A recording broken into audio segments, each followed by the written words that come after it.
Hey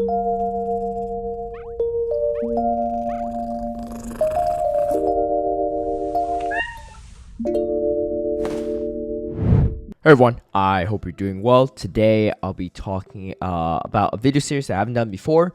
I've done team formats before. If you don't know, I'm the captain of my team, the Cool Cats, and we play in a lot of grassroots team formats. And what I meant to say is I haven't done a video on Battle Frontier, which is a fairly newer team format. I guess it's been around for a little bit over a year now. Currently, Battle Frontier is hosting a tournament called Battle Tower, and I think there's about 5 different Battle Tower groups, but essentially a bunch of teams sign up to be a part of it, and the winner of their respective Battle Tower group qualifies for World Championships in their grassroots format in Battle Frontier. So really cool opportunity for my team to be a part of, because if we win our group, then we go to Worlds for Battle Frontier.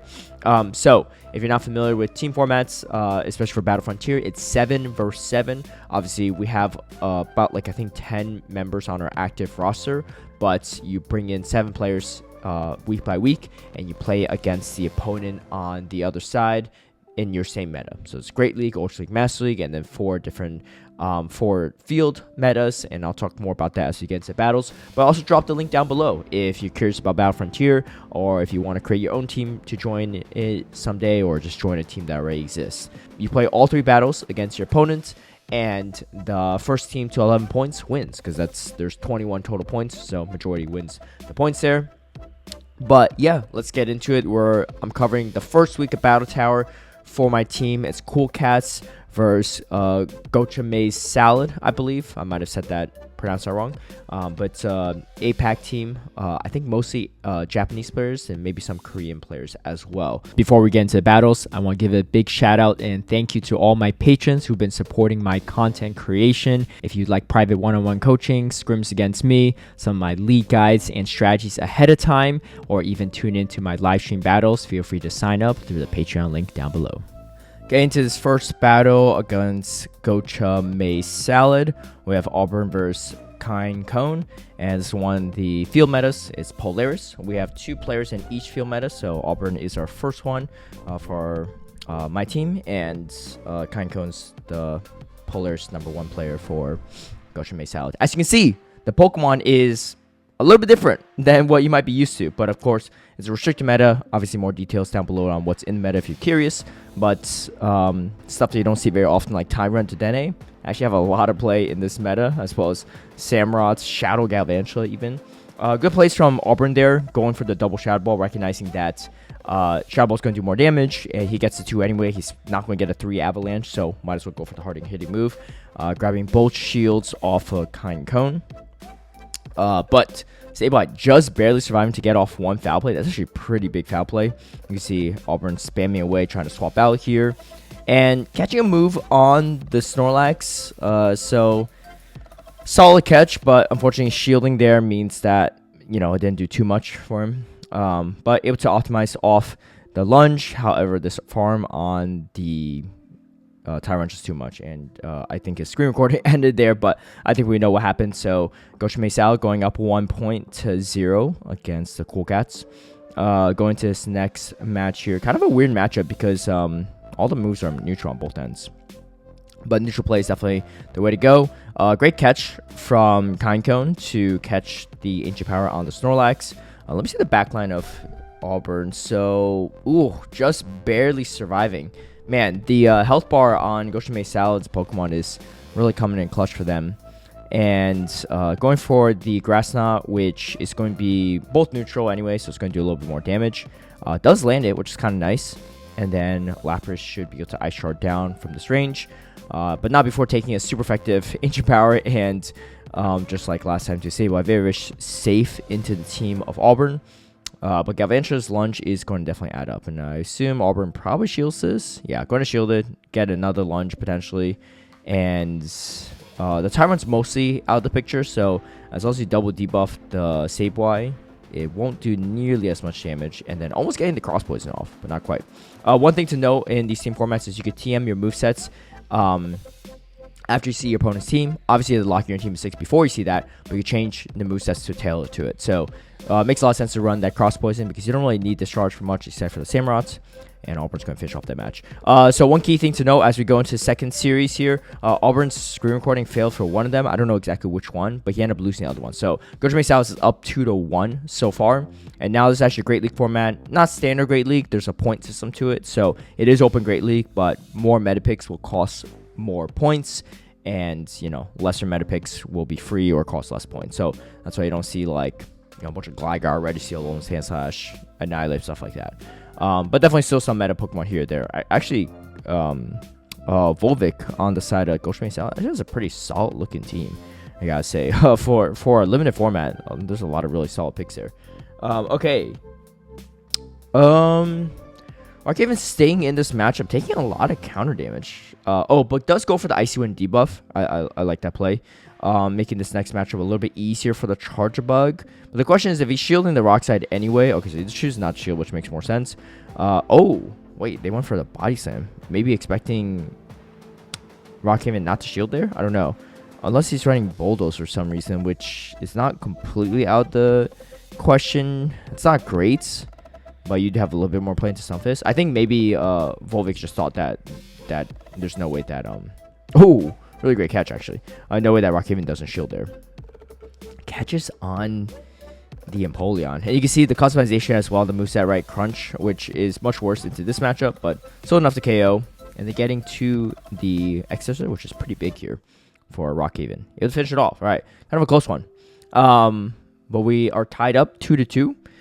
First to 11 points here is going to win. I think I mentioned that earlier. But total of 21 points possible. So first to that, right past the halfway mark is going to be the winning team. No possible ties, really. Outside of a few specific penalty situations, but that's kind of rare, and neither team are in that situation for this series. A lot of these battles I haven't seen because a lot of my teammates choose not to play in a shared Discord call. That is something that is allowed. Ooh, that's not good. Yeah, he had like 100 energy there and just goes down. So that could be quite disastrous, especially if Volvic gets extra damage on this Azumarill, which is exactly what happens. So not good. I mean, Rockhaven able to come away with a little extra farm, but this Azumarill's already half health at this point. So getting a ton of value out of the Scudra, and then also not winning switch advantage, which is a little unfortunate. I think if Rockhaven had switch advantage, this is probably over because you get the Charjabug on the Cresselia, the Azumarill on the Vigoroth. So a little bit slight miscue there. I like the extra farm though, getting a little bit extra just to potentially get to an Exorcist before the Cresselia gets to move. Does get to it. No, I think Exorcist is probably going to be better than Crunch. Both are super effective, but you get stab on the Exorcist. Good timing from Volvic here to get to this move before the next Exorcist is reached. And unfortunately, yes, energy on the Azumarill, but just a little bit too low on health at this point. And I think you still need 2 moves for this Cresselia. And they're definitely outpace the Azumarill, I think, to the double moves. Good play by Rockhaven, though, to go for the Ice Beam. But, ooh, one bubble off. Yeah, I do remember Rockhaven saying that he misplayed this matchup, and I think that's the moment that he misplayed it. So, looks like Gochamaze is going to go up another win there, and not the best lead here. Empoleon hard walls this Pelipper's moveset, but also super effective Steel Wing for the Abomasnow. So kind of a unfortunately weak ABA line. And then now go for the bait here. This is kind of tricky. I probably would go for the Hurricane. Yeah. The opponent chooses not to shield too, because this is like a weird spot where like Rockhaven was probably gonna have to shield there anyway. I mean, I guess flipping switch advantage here is actually pretty important. So going to just double down the baits, which I like. Oh, and the opponent just completely no shields. Oh, but they have 2 shield advantage. Whew. That's pretty bad. Yeah, just go for the chip damage, I guess. Going for the Hurricane is kind of a tougher play too, because then they probably just throw it beforehand. Okay, guess the switch advantage. Oh, they got them back though. That's tough. So very strong into the bomb. So ABA strong into the team. ABA strong into Abomasnow. Yikes. Yeah, one rock side is going to come close to KOing. Honestly, not KOing is even worse because it just gives the Vigoroth more energy. But it is what it is. True Shield Icy Wind, which I don't even know if it's actually more damage than the Exorcist. It's probably kind of close. But either way. Oh, and doesn't get the Xers off. For what it's worth, I don't think the X... Oh, well, we'll find it. Oh, I forgot there's an Polar in the back. Yeah. Yeah, kind of tough. Maybe if the Xers KOs could get to another Xers before the Polar gets to move. Anyway, we go down 4-2. And this is my turn to not do so well. But it's Ultra League. And again, similar to Great League, it's a limited format. And I'm against naomonkichi. My apologies if I mispronounce any of these. So I'm running a Mudshot Toxico because there's a little bit more play into the team. I'm running double nuke moveset, so Shadow Ball and Dynamic Punch. Probably for the best coverage, and I actually gained Switch Advantage, which is kind of nice. My team is actually very, very weak to my opponent's team because I really have no clear answer to Skelter except for this. Bless you. Bless myself. Anyway, gotta say because no one else is here. But yeah, I don't have a lot of answers to this Skeldurge except for my Stunfisk, and even then I take a lot of neutral damage. And this is a little unfortunate of a matchup for me because they do have Weather Ball, so a lot of coverage. I would say my opponent's team is a lot more flexible into mine than the other way around. And yeah, I just didn't want to get farmed down with Sand Attack after that next Weather Ball, so I really need to just try to take this out and just maintain Switch Advantage. This Weather Ball should take me out, especially from the Shadow variant. And of course I'm going to throw right away, and they catch on Skeldurge. A really great catch. It's kind of a tough situation for me because if I don't throw right away, then I'm kind of in a bad spot, right? It's hard for me to get this matchup I want. Okay, we get to another Mud Bomb, and my opponent just lets us go. Oh, don't quite get to it. And I think I get outpaced, unfortunately, on this next Weather Ball. I'll go straight for the Scorching Sand, though. Right, good play, because I don't think it would have been enough. And yeah, unfortunately, just like 1, maybe 2 Power Stones away. Getting Switch Advantage there was definitely... Sorry, my footage crashed because I ran out of storage. So I'm not sure what I was last saying, but as we go into the second match here, looks like we run the same line, and they also run the same lead and back line. Maybe a different third Pokemon, but either way, not in the best position here. Obviously, if baiting with a rock Weather Ball, I would survive that. But I figured they're probably going to go for the Scorching Sand because Sand Attack's actually kind of fast. And unfortunately, I don't really have a lot of fast attack pressure with Mudshot. So I'm going to let this go. I might survive a rock Weather Ball, but as you can see, my opponent is very smart and also recognizes that. And I get almost a farm down. Not quite. Yeah, this Shadow Hippowdon is actually very strong to my team. That Weather Ball is quite strong. I do have the Water Pulse, so I'm going to go for it because it is going to be at least super effective and a little bit cheaper than Earthquake. And I get the No Shield, which is nice. But I run the same team, they run the same team, and they definitely played it out a little bit better because the Giratina is much stronger into my backline, and I wasn't able to win Switch Advantage. As you can see, Unova Stunfisk, even Best Buddy level 51, 100%, is not the hardest hitting Pokemon. It is all neutral moves, but it is on the bulkier end, just like Galarian Stunfisk, so just doesn't hit very hard. And I lose Charge Attack priority, so not ideal. You can see I swap over here, and this is a little bit tough. Kind of have to let this go, I think. No, I end up shielding. Okay, it ends up being Shadow Ball. The thing I noticed from my opponent here is that they don't really bait a ton, which means that it makes it a little bit easier for me to shield up the harder hitting moves. But honestly, when you're this far ahead, like, you don't have to bait, right? It's actually the right calls in a lot of situations. I had to go for the Mudshot down, and unfortunately just not able to. I don't even think if I got the Mudshot down, it would have been enough, but definitely not even going to finish it off. So, I'm down 0-2 in this series. Not looking good. I'm trying to score my team at least 1 point here, but let's see if we can do it or not. And here we go. It's against Licky Licky. First time my opponent's bringing it here. And this thing does have Solar Beam, so something I have to watch out for. But we'll see how that plays out. Walrein actually has a lot of decent neutral matchups in this meta, but against this team, it's actually quite weak. They go straight for the Bison, though. I figured probably not running Solar Beam just because having the Earthquake coverage is much better to my Registeel and my Unova Stunfisk.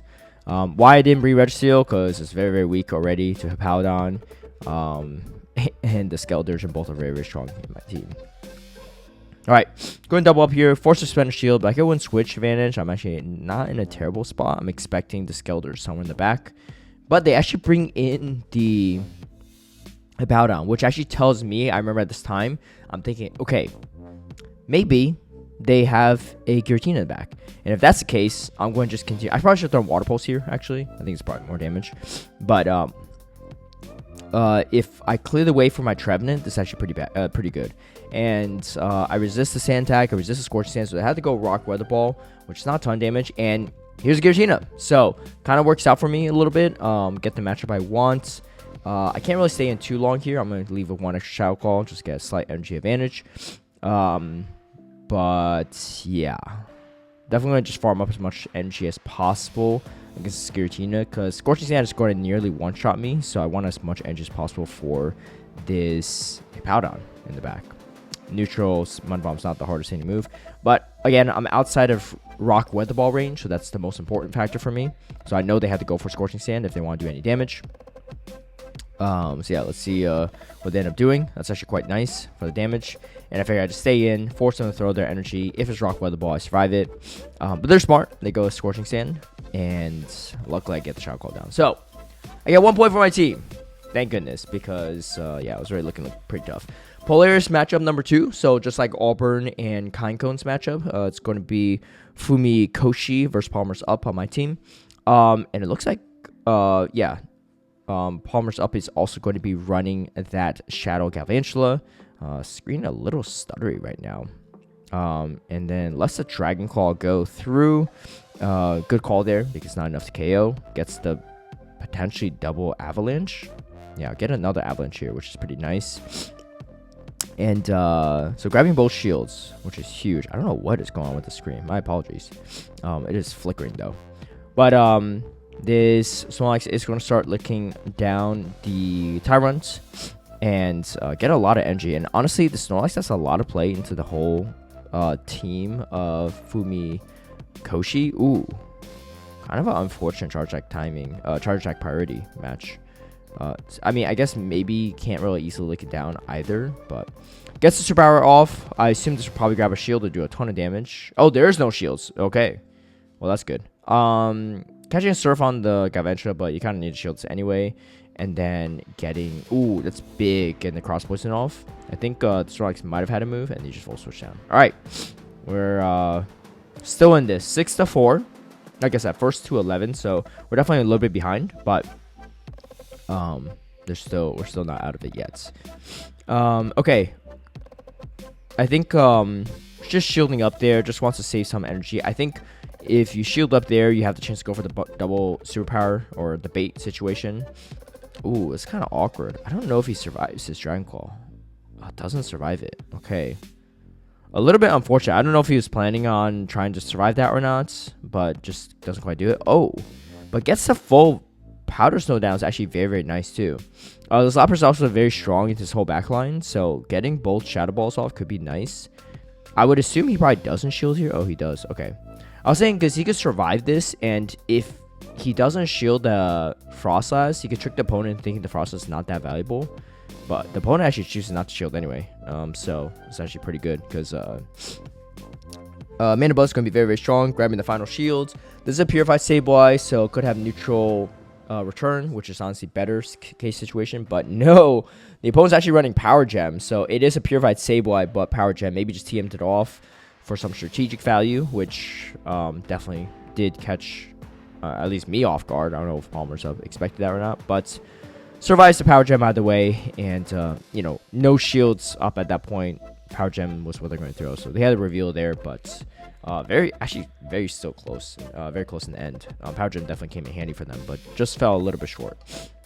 I wonder if the Tyrant was going for an Ancient Power there instead of Dragon Claw, because I think one Dragon Claw would have been actually pretty valuable in that matchup. All right, it's tied 1-1 for this series. We are still down by 1 overall. It's kind of an awkward situation. Goes for the Body Slam bait. Do they actually shield this? Yeah, I figured they weren't going to. Again, it's kind of awkward because you don't really shield here, and then you don't get the superpower off, right? I don't know if I love that play or not. Because, like, even if you throw the superpower, you're debuffed. You can't really get Shadow Claw down there by the Sableye.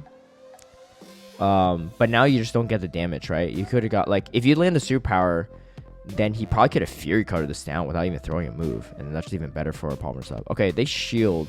But again, you know, like, if you get the superpower off, like, this, you're not even going to be in this situation, right? I don't know, put everything on the Frost Slash, which I don't hate, but it's super awkward. I mean, this Lapras is definitely in a pretty strong position here. Ooh, let's see. Surf is going to connect. The problem is, like, I don't think there'll be an Avalanche range, so we'll have to go for another Shadow Ball. Does still have a shield remaining, though, so there is that. I actually can't remember the Pokemon in the pack. Okay, throws for the Avalanche on Trademarked priority. But yeah, it's just not enough to KO. Yeah, I think if he threw that superpower on the Snorlax, things could have definitely changed more in PolymersUp's favor. So we're going to go down another point. So we're down 2 right now. And like I said, it's first to 11. So they're only 4 points away. A sweep right here from them would be really disastrous for us. But it's going to be mirrorcode versus Bjpawat. And this is going to be Wasteland, which is the other field meta. Like I said, there's 4 field meta specialists. 2 in Polaris, 2 in Wasteland. First, we're seeing a Wasteland. And this meta is even more wild. I mean, what the heck is this? We have... yeah, we have a Staraptor, a Lanoon. I think the no below is just like a coding issue from the actual website. But I think it just signifies if it's shadow or not. I don't know what the no means, but I just took this from the website. That being said, that Berserker really hit hard. Is running double water moveset on the Quillfish, which makes a lot of sense because nothing resists water on the side of Mirror Code. But yeah, Heavy Scald is nice. Potential debuff chance, but also just a hard-hitting move. Does get shielded, but I think a debuff did come through. And then throwing the Aqua Tail. I like this Aqua Tail because I think it's right on charge track priority. So getting that chip damage before potentially getting taken out here. Rock Slide is enough to KO because Goldfish is quite low. Ooh, hopefully it's not a dig. And it is. Yikes. Alright, they still had a shield though, but I think if it wasn't a dig, could have been okay if it's Body Slam. Alright, we're going down another point here. We need every point we can at this point. It is coming down to the wire. Alright. And then here we have Superpower coming through here. And yeah, this Malmar is going to do a decent amount of damage. Potentially with the Superpower. But Foul Play is going to be neutral. And, ooh, catching on the Staraptor. Really good catch from Mirror Code. Still does a ton of damage though. But the debuff is what really is going to hurt BJ here, because now the wing attacks are doing quite a bit. I don't know if he actually gets to another move here, but he's also double debuffed at this point. Oh, okay, gets to a superpower, but unfortunately he's pretty debuffed, not enough to KO, which could hurt him. I assume he'd probably go for the Volt Switch down with the Ampharos. It's non-shadow. Yeah, this move's gonna hurt too. Do you shield this? Oh my gosh, these close combats are doing work here. And this is a Lanoon as well. And it's kind of tricky, right? Because this is a Lanoon in the back, then the dig is just going to one-shot as well. So, good timing from the Mirror Code. Kind of can't shield this, unfortunately. But this is also super awkward. I think if BJ has back-to-back... Oh, okay. Makes a big shield.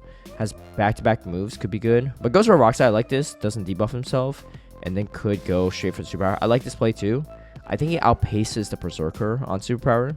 I think. Oh, wait, no. Berserker's out. Okay. So we get a point here. Okay. We're still in this. 8-6. They're up 2. We need to deny them as many points as possible. They could... Yeah, it's over if they get 11. So, I think we still have 2 more matches to go. 2 more series.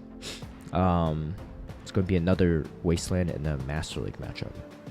Alright, this is likely going to be by Sam. Doesn't really make sense. Oh my gosh. And catches a superpower? That's nuts. Really good catch from the opponent. Dude, Mirko's playing out of their mind. Honestly. I mean, no hate on BJ, but definitely getting a little bit outplayed from Mirror Code. And this Avalanche connects. Honestly, it's actually not too bad. Yeah, I would say just let it go, because I don't think BJ even gets to another move. It's going to be close, but might just get taken down by... Oh, okay. I was going to say, if they came in Berserker, I think they take out the Ampharos. But because they came in with the Lanoon, they only get 1 Snarl rather than 2 Shadow Claws. You survive 1 Snarl, I don't think you survive 2 Shadow Claws. So that's actually pretty big for BJ. But this Body Slam's tough. Getting to the Superpower this time, and luckily it doesn't seem like they caught this time. Okay. It's not too bad. Let's see how it goes.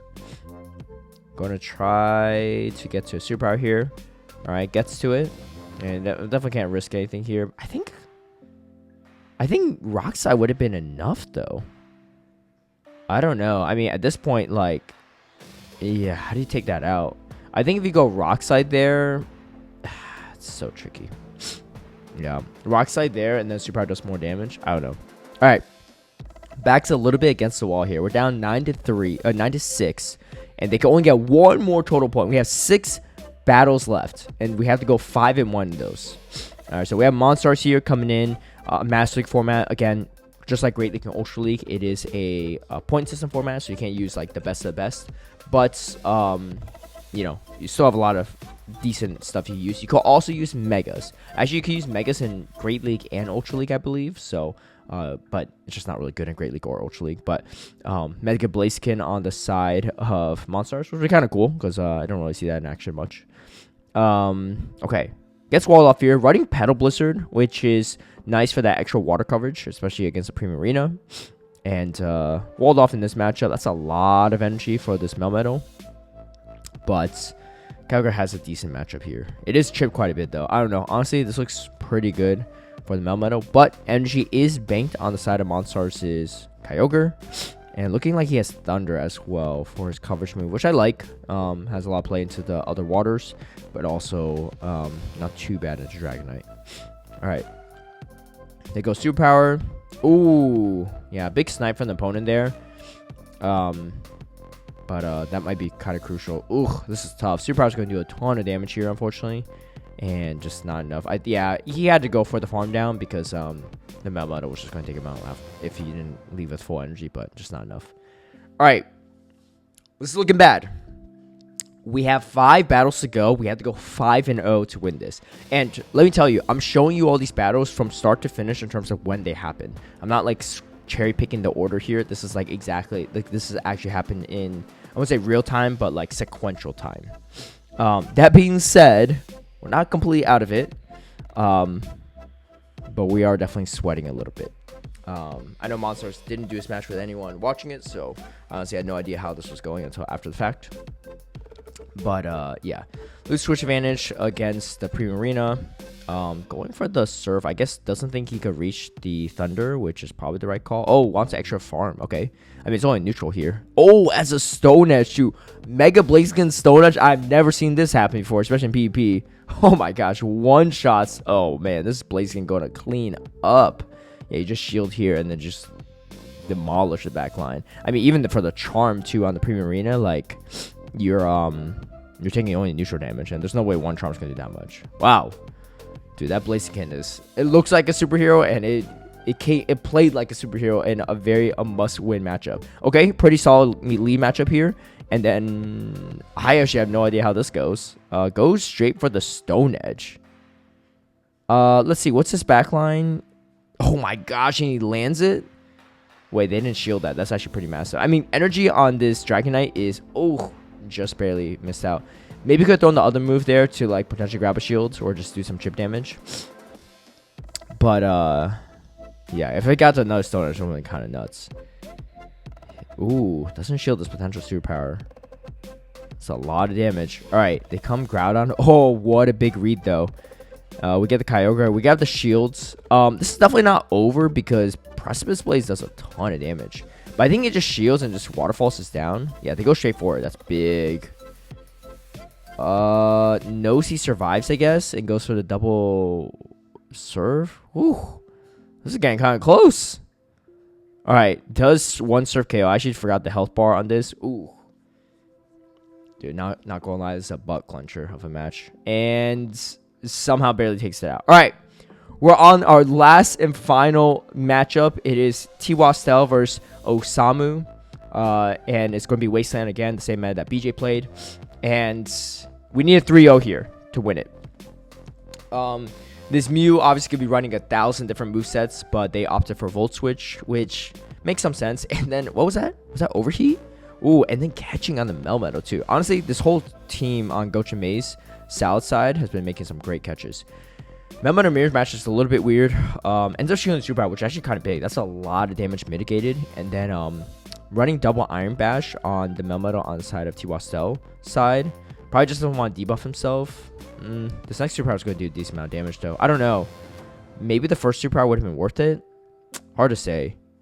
Well, I guess the Mew's pretty low on health, so whatever they have in the back, it's probably not. Oh, wait. Comes back in with Mew. Okay, it's just absorbing this damage, I guess. Let's see what they have in the back here. Okay, it's going to be Nidorina. Again, a weird meta, right? Nidorina, I think, has to be 100% or something. Getting that chip damage is kind of nice. And... Ooh, going for the baits here. That is definitely resistor, right? I think. Sorry, I'm a cat here in my mouth. Okay. Tanks the dig. They go straight for the dig. Could have been Poison Fang, so I get why he... No shield there. Oh, going straight dig. Jeez. This Nidorina gets the dig pretty quickly. I mean, I don't really know my poison seeing the dig counts. Oh, this is looking kind of tough. I don't know. Can he get to a move here? It's a must-win situation. Oh my gosh. Barely gets a double Iron Bash. Okay. Pretty massive. And just enough to KO. So we're still in this. Need 2 more wins from Twastell. Hero moment here. Can he pull it off? This is actually a pretty good matchup, I would say. Resist the point jabs, but you have super effective drill run. Man, Rock Slide is probably Rock Slide. We haven't seen the second move from Melmetal yet. It is going Rock Slide, which is definitely way worse for Beedrill. If it was double Iron Bash, then you could probably tank the next one. No problem. Going to swap over to the Ampharos. I believe they're probably just going to go straight Rock Slide on the first one at least, and then maybe Superpower on the next one. But Ampharos is going to do a decent amount of damage for stab with the Thunder Punch.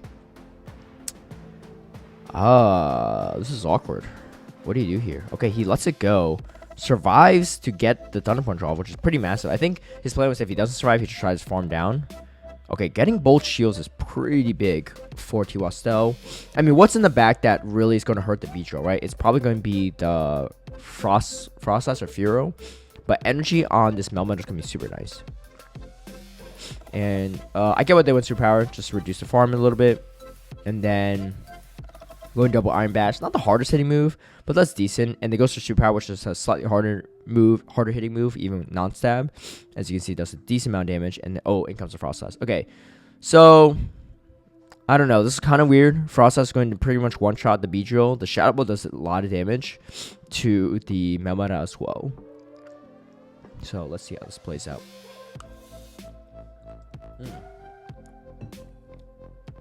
Okay, he needs to double up on moves here, I think. Oh my gosh, it's coming really down to the wire. Actually, I think goes over the double Iron Bash, but double Iron Bash, I should say. But has it? Whew. Could have probably gone for the superpower as well, but probably wasn't sure if he had the double superpower as well. All right, 10-10.